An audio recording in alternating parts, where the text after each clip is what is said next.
तलाक होने के बाद औरत को 4 महीने के बाद शादी कर लेना चाहिए। इस 4 महीने 10 दिन इस्लाम ने ऐसे ही नहीं दिया, एक सिस्टम है इस्लाम का। क्या मामला अगर इस्लाम को नुकसान पहुंचाने के लिए कोई अगर फैसला दे रहा है तो चाहे वो कोई भी हो। अब आप दो तरफा बात कर, आपको लग रहा है सुप्रीम कोर्ट ने क्या इस्लाम को मैंने ये नहीं कहा, जो लोग खुश हो रहे हैं। मैं पूछ रहा हूँ भारतीय जनता पार्टी सबरा माला पे क्या करेंगे?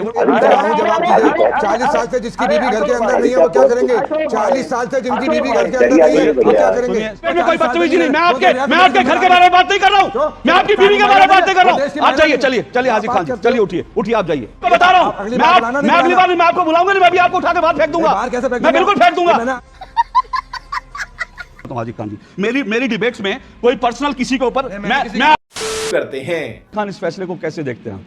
देखिए अशोक भाई, सुप्रीम कोर्ट का जो फैसला आया है आर्टिकल 125 का, उसमें हिंदुस्तान की सारे मज़हब के सारे लोगों की सारी महिलाओं के लिए वो फैसला है, खाली मुसलमानों के लिए नहीं। बात यह है कि मुस्लिम महिला जो है उसका 4 महीने 10 दिन की इद्दत होती है, 4 महीने की इद्दत होती है, उसको उनको मुआवजा दिया जाता था।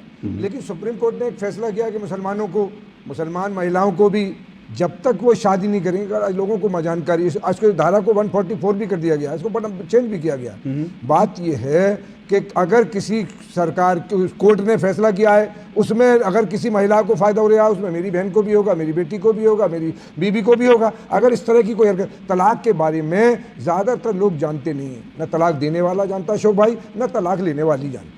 तलाक का एक सिस्टम है, अल्लाह ताला ने कुरान में हुक्म दिया है कि तलाक मेरा हुक्म है, लेकिन मेरा सबसे नापसंदीदा अमल है। बच्चे हैं किसी भाई, ये जो आप कह रहे हैं ये बात ठीक है, लेकिन तलाक एक समस्या के रूप में आया। मैं वो जो सारी बातें आप कह रहे हैं, मैं मानता हूं कि तलाक एक आखिरी के रूप में ये कहा गया कि भाई एक आखिरी रास्ता है, वो सारी चीज़ें ठीक है।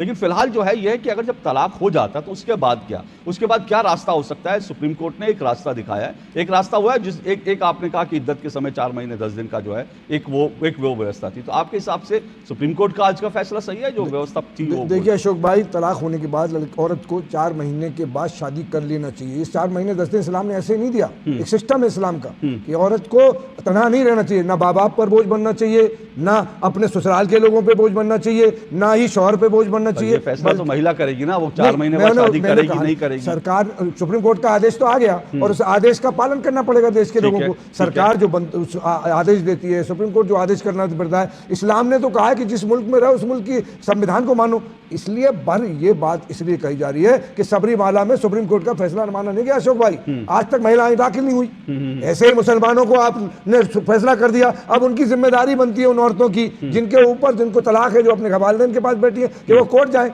और वो कह रहे हैं कि अगर जो महिलाएं पर्सनल कोर्ट जाना चाहती है वहाँ फैसला करा लें, जो कोर्ट में आना चाहते हैं वो कोर्ट में फैसला करा लें। उसमें ना तो किसी हिंदुस्तानी ने अब तक कोई बयान दिया सुप्रीम कोर्ट के खिलाफ, कोई बयान उसके फैसले पर। सुप्रीम कोर्ट हमारा सबसे बड़ा संवैधानिक कोर्ट है, उसकी फैसले को मानने को तैयार है हिंदुस्तान। लेकिन सर, किसी पर जबरदस्ती दीन में, मैं एक बात बहुत कई जगह कह चुका हूँ कि रावण ने राम के धर्म की मुखालफत की, तबाह हुआ। कृष्ण के धर्म की कंस ने मुखालफत की, कृष्ण तबाह हुआ। मूसा अलैहिस्सलाम के धर्म की फ़िरौन ने मुखालफत की, फ़िरौन तबाह हुआ। और इब्राहिम अलैहिस्सलाम के दीन की नमरूद ने की। और मोहम्मद सल्लल्लाहु अलैहि वसल्लम, प्रॉफिट मोहम्मद सल्लल्लाहु अलैहि वसल्लम के चचा ने, अबू लहब ने, अबू जहल ने आपकी मुखालफत की, वो भी तबाह हुआ। इस धर्म के बाद अगर कोई फैसला इस पर कर रहा है, एक बात और कह दूं, एक बात अशोक भाई, अगर इस्लाम को नुकसान पहुंचाने के लिए कोई अगर फैसला दे रहा है तो चाहे वो कोई भी हो। अब आप दो तरफा बात कर, आपको लग रहा है सुप्रीम कोर्ट ने क्या इस्लाम को मैंने ये नहीं कहा, जो लोग खुश हो रहे हैं। मैं पूछ रहा हूं भारतीय जनता पार्टी सबरा माला पे क्या कह रही है? वो मैं जवाब ले लूंगा, लेकिन आप ये कह रहे हैं कि मतलब भारतीय जनता पार्टी इस पर खुश क्यों हो रहे हैं? अरे सुप्रीम कोर्ट का फैसला है, आप खुश नहीं है क्या? क्या फायदा है? हमारी बहन को फायदा नुकसान क्या होता है? मैं भी सुनिए, मैं मुसलमान नहीं हूँ, मैं भी खुश हूँ क्योंकि मुझे लगता है शाहबानो, क्योंकि सुनिए ना, मैं भी खुश हूं क्योंकि मुझे लगता है 40 साल पहले उस शाहबानो के साथ जो है नाइंसाफी हुई थी, कम से कम अब कोई और शाहबानो नहीं होगी। उसमें क्या बात है? खुश कोई भी हो सकता है। सुप्रीम कोर्ट का अच्छा फैसला, कोई भी खुश हो सकता है। ने बलात्कार पे कानून बनाया, फांसी दे देंगे। कितने लोगों को फांसी हो गई? 3000 बलात्कार पर डे हो रहे हैं। एक मिनट, अब आप सर हाफिज जी, अब आप इस मामले को कंफ्यूज कर रहे हैं। कानून आया, लागू हुआ, कितना नहीं हुआ, कितनों को फांसी मिली, दैट्स अ डिफरेंट स्टोरी। एक मिनट, वो बिल्कुल अलग स्टोरी है कि भाई कानून कितना लागू हुआ, कितनी महिलाएं जाती हैं कोर्ट से जो है अपना गुजारा बत्ता लेने, कितनी, वो एक अलग कहानी है। लेकिन मैं ये कह रहा हूं कि मैं भी खुश हूं भाई, तो इसका मतलब है छोड़िए कि अल्लाह ताला मेरे को भी खत्म कर देंगे, क्योंकि मैं खुश हो गया तो मैं आपके धर्म के खिलाफ हो गया। मैं सुप्रीम नहीं, एक मिनट नहीं, इसको पॉलिटिकल, एक मिनट नहीं हाजिक जी, आज सुनिए, एक मिनट हाजिक जी, सुप्रीम कोर्ट के फैसले पर मुझे लगता है अगर किसी के साथ इंसाफ होता है तो जो भी इंसाफ पसंद लोग हैं सबको खुश होना चाहिए, किसी धर्म के खिलाफ नहीं है। आप इसे किसी धर्म का रंग मत दीजिए। सही बात है। थोड़ा आश्चर्य है, लेकिन फिर भी ये सवाल उठा है इसलिए पूछ लेता हूं, भाई आप लोग क्यों खुश हो रहे हैं इस फैसले पर? बीजेपी आप नहीं खुश क्या शोकी? आप नहीं खुश हैं क्या? मतलब ये मैंने तो ताल ठोक के, मैंने तो दो टूका, मैं बहुत खुश हूँ इस फैसले से। नहीं तो मतलब ये पूरे देशवासी खुश है, पूरी दुनिया खुश है? मतलब मुझे समझ में नहीं आता है, क्योंकि ये जो सिलेक्टिविटी होती है कुछ लोगों की कि सुप्रीम कोर्ट का निर्णय हमें पसंद आएगा तो सुप्रीम कोर्ट अच्छा, चुनाव अगर हम जीत जाएंगे तो चुनाव आयोग अच्छा, संविधान में जहाँ फॉलो करना होगा वहां संविधान खराब हो जाता है। तो सिलेक्टिविटी ये मूल जड़ है, ये मूल समस्या है कि कुछ लोग हमारे देश में सिलेक्टिव अम्नीशिया से ग्रसित हैं। सुप्रीम कोर्ट की जो भूमिका है, आप ट्रिपल तलाक देखिए 2017 में, उसके पहले शाहबानो देखिए, आज का निर्णय देखिए, लगातार निरंतरता से सुप्रीम कोर्ट ने हमेशा इस देश में प्रगति के स्तंभ को न सिर्फ गाड़ा है बल्कि मजबूत करने का काम किया है। लेकिन उसके बावजूद कुछ लोग ऐसे हैं, और मैं आज अपने भाइयों की बातों को सुन रहा था कि कांग्रेस पार्टी के नेता जब कहते हैं कि देश के संस्थापनों पे पहला मुसलमानों का है तो उसको तुष्टिकरण नहीं मानते। आप उसको तुष्टिकरण नहीं मानते कि जब कुछ मौलवी मौलानाओं के दबाव में, रेडिकल फंडामेंटलिस्ट फोर्सेस के दबाव में राजीव गांधी जी की सरकार शाहबानो जैसे प्रगतिशील वर्डिक्ट को उलटने का बात करती है। सैयद जवाद रुकिए, आऊंगा आपके पास, उनकी बात पूरी हो जाए, आऊंगा आपके पास, निगत अब्बास आपके पास भी आऊंगा, उनकी बात पूरी हो जाए।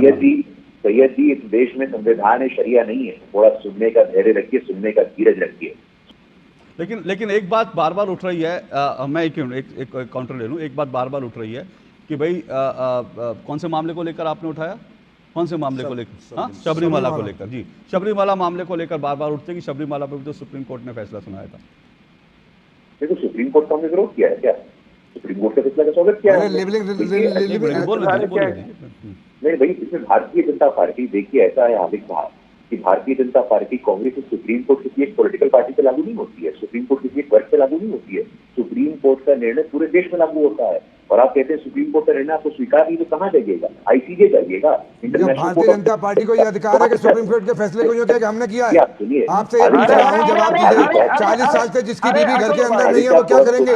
40 साल से जिनकी बीवी घर के अंदर नहीं है वो क्या करेंगे? सुनिए हाजिक खान, मैं एक मिनट रुकिए, मैं हाजिक खान एक मिनट, मैं आपको नहीं हाजिक खान एक मिनट, हाजिक खान मेरे डिबेट में कोई बदतमीजी नहीं, मेरी डिबेट में कोई बदतमीजी नहीं। हाजिक खान सुनिए, हाजिक खान, मैं अभी आपको डिबेट से बाहर जाने के लिए कह दूंगा। मैं आपको पहले भी कह चुका हूं, अभी आपको मेरी डिबेट में कोई बदतमीजी नहीं, मेरी डिबेट में कोई बदतमीजी नहीं, मेरी डिबेट में कोई बदतमीजी नहीं। मैं आपके घर के बारे में बात नहीं कर रहा हूं, मैं आपकी बीवी के बारे में बात नहीं कर रहा हूं। आप जाइए, चलिए हाजिक खान जी, चलिए उठिए आप जाइए, हाजिक खान जी उठिए जाइए। अगर बदतमीजी करनी है हाजिक खान, अगर बदतमीजी करनी है, अगर बदतमीजी करनी है तो आप मेरे डिबेट से निकल जाइए तुरंत। मैं आपको बता रहा हूं, मैं अगली बार मैं आपको बुलाऊंगा नहीं, मैं भी आपको उठा के बाहर फेंक दूंगा, मैं बिल्कुल फेंक दूंगा। मेरी डिबेट में बदतमीजी मत कीजिए, बदतमीजी मत कीजिए मेरी डिबेट में बदतमीजी मत कीजिए। हाजिक खान, मेरी डिबेट में बदतमीजी मत कीजिए, कोई बदतमीजी मत कीजिए मेरी डिबेट में। मैं पहले भी बोल चुका हूं, मेरी डिबेट में कोई बदतमीजी नहीं।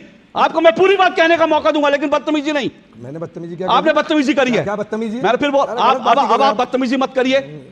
बेवजह बदतमीजी करेंगे। मुझे शर्म आ रही है कि मैं आपके साथ बैठा हूं। शर्म आपको आना चाहिए, आपको आना चाहिए शर्म। आप प्रधानमंत्री नहीं सुनिए हाजिक खान जी, मैं माफी चाहता हूं, मैं माफी चाहता हूं हाजिक खान जी।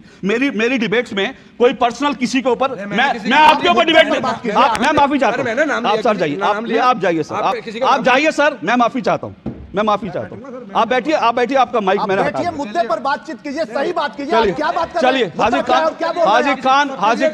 हाजिक खान आप इनको मत बोलिए कुछ, इनका माइक मैंने हटा दिया। मेरी डिबेट में कोई बदतमीजी करे ये मुझे बर्दाश्त नहीं है। मैं सबको टाइम दूंगा, मैं सबको पूरा टाइम दूंगा, लेकिन कोई बदतमीजी करे ये मुझे कतई बर्दाश्त नहीं है।